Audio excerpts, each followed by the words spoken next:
ఒక కుటుంబంలో ఒక వివాహమైన స్త్రీ ఉందంట. ఆమె తమ భర్తను వదిలివేసి వేరొక పురుషుడి దగ్గరికి వెళ్ళి వ్యభిచారం చేయడానికి ఇష్టపడింది. అలా వ్యభిచారం చేసిన తర్వాత ఆమె ఒక పెద్ద ఆవిడ కొంట్లో పడింది. ఆ పెద్ద ఆవిడ కొంట్లో పడగానే పెద్ద ఆవిడ అందంట, అమ్మా నువ్వు చేస్తున్నది తప్పు, నీ భర్త ఉన్నాడు కదా, నీ భర్తను మోసం చేసి నువ్వు చేస్తున్నది తప్పమ్మా, నువ్వు అలా చేయకమ్మా, నీ కుటుంబం బాగుండాలంటే, నీ బిడ్డలు బాగుండాలంటే, నీ సంసార బాంధవ్య జీవితం బాగుండాలంటే ఆ వ్యభిచారం మానేయమ్మా అని ఒక పెద్ద ఆవిడ చెప్పిందంట. చెప్తే ఈవిడ ఏం చేసిందంటే, ఆవిడ మాట నాకేటి, ఆవిడ చెప్తే నేను వినాలా అని వ్యభిచారం చేసిందంట. ఒక్కరితో కాదు, దాదాపు 5గురితో వ్యభిచారం చేసిందంట. 5గురితో వ్యభిచారం చేసిన తర్వాత ఒకానొక సమయంలో ప్రెగ్నెంట్ అయిందంట. ప్రెగ్నెంట్ అయిన తర్వాత పిల్లలు పుట్టేశారు. పుట్టేసిన తర్వాత, అమ్మ నీకు విషయం చెప్తాను, నువ్వు బాధపడకు, నువ్వు కృంగిపోకు అన్నాడంట డాక్టర్. సరేనండి చెప్పండి అని డాక్టర్కి బదులిచ్చిందంట. అప్పుడు డాక్టర్ అన్నాడంట, అమ్మాయి ఇదిగో నీకు నీ బిడ్డలిరువురికి కూడా HIV ఉంది, ఎప్పటి వరకు బతుకుతారో నేను చెప్పలేదు, ఎలా బ్రతుకుతారో నేను చెప్పలేదు, కాబట్టి జాగ్రత్త అమ్మా అని డాక్టర్ చెప్పి వెళ్ళిపోయాడంట. అప్పుడు తల్లి ఏడుస్తుందంట. ఏమన్నా తెలుసా, ఆ పెద్ద ఆవిడ చెప్పిన మాటలు నేను వినలేదే, అందుకే ఈరోజు నేను అంత బాధపడాల్సి వస్తుంది అని గొల్లు ఏడుస్తుందంట.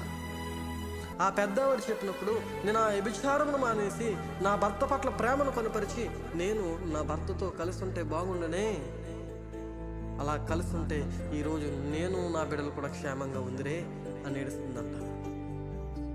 అప్పుడు ప్రయోజనం ఏమన్నా ఉందా? ప్రయోజనం ఏమన్నా ఉందా? లేదు. అందుకని లోకంలో సామెత ఉంటుంది కదా, చేతులు కాలాక ఆకులు ఉచ్చుకోవడంలో ఏమీ ప్రయోజనం లేదు. కొన్నిసార్లు మనము కూడా తప్పులు పొరపాట్లు పాపములు చేసినప్పుడు దేవుడు మనలను కూడా సేవకుల ద్వారా లేదా పరిశుద్ధుల ద్వారా ఒక్కోసారి హెచ్చరిస్తూ ఉంటాడు దేవుడు, ఒక్కోసారి చెప్తూ ఉంటాడు దేవుడు.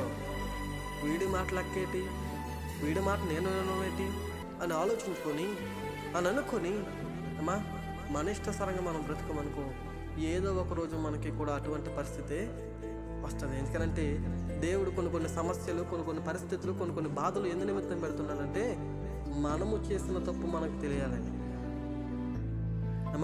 అందుకనే చెప్తున్నాను జాగ్రత్తగా ఉండండి.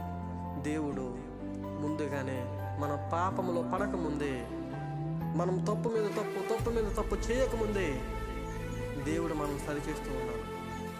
ఎవరో కొన్ని పంపి దేవుడు మనల్ని ఏం చేస్తున్నాడమ్మా, సరిచేస్తూ ఉన్నాడు. ఎవరో కొన్ని పంపి దేవుడు మనల్ని హెచ్చరిస్తూ ఉన్నాడు. వారి మాట మనం వినకుండా, వారు చెప్పింది మనం చేయకుండా మన ఇష్టసరంగా మనం బ్రతకమనుకో, ఏదో ఒకరోజు దేవుడే మన జీవితంలో ఎంటర్ అవుతాడు. అప్పుడు మనం ఎంత ఏడ్చినా, ఎంత పెడబొబ్బులు పెట్టినా ఆయన కరుణించమంటే కరుణించడు. ఎందుకని ఆయన ఆల్రెడీ ఒక సేవకుడు ద్వారా చెప్పాడు, అబ్బాయి నువ్వు పాపం చేయకు, పాపంలో పడిపోకు, పాపము చేసి నాకు దూరం అవ్వకు అని సేవకుడు ద్వారా చెప్పాడు, వినలేదు. కొన్ని సేవకుడు కాకుండా పెద్దల ద్వారా చెప్పాడు, వినలేదు. పరిశుద్ధుల ద్వారా వినలేదు. నీ ఇష్టసరంగా నువ్వు జీవించు. ఇప్పుడు ఆయనే మన జీవితంలో ఎంటర్ అయ్యాడు. అయ్యా ఈ ఒక్కసారికి క్షమించి అంటే క్షమిస్తాడా? క్షమించడం. ఎందుకంటే చాలాసార్లు మారతావు అని ఎన్నో అవకాశాలు ఇచ్చాడు. కానీ మారకుండా ఉన్నావు అని అంటే మనం ఏమీ చేయలేము.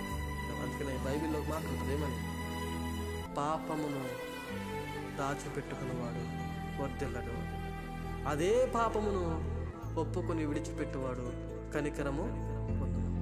కాబట్టి ఈరోజు పాపాన్ని దాచుకుందామా? పాపాన్ని దాచుకుని తప్పు మీద తప్పు చేసుకుంటూ వెళ్ళిపోదామా? పాపాన్ని ఒప్పుకొని విడిచిపెట్టి దేవుడిచ్చే కనికరమును పొందుకున్నామా? ఏదైనా మన చేతిలో. కానీ నన్ను అడిగితే నేను ఒకే ఒక మాట చెప్తాను, మన పాపములను మనం విడిచిపెట్టి అయ్యా నన్ను క్షమించయ్యా అని ఆయన పాదాల యొద్దకు వస్తే ఖచ్చితంగా ఆయన మనలను క్షమిస్తాడు. కాబట్టి దేవుని బిడ్డలారా, మనలో ఉన్న పాపమును విడిచిపెట్టి, దేవుడు మన జీవితాల్లోకి ఎంటర్ అవ్వకముందే మన పాపాలను విడిచిపెట్టి ఆయన పాదాల యొద్ద అయ్యా నన్ను క్షమించు అని ఆయన అడిగి ఆయనిచ్చే కృపను, ఆయనిచ్చే రక్షణను, ఆయనిచ్చే ప్రేమను మనమందరము పొందుకునేవారుగా ఉందాం.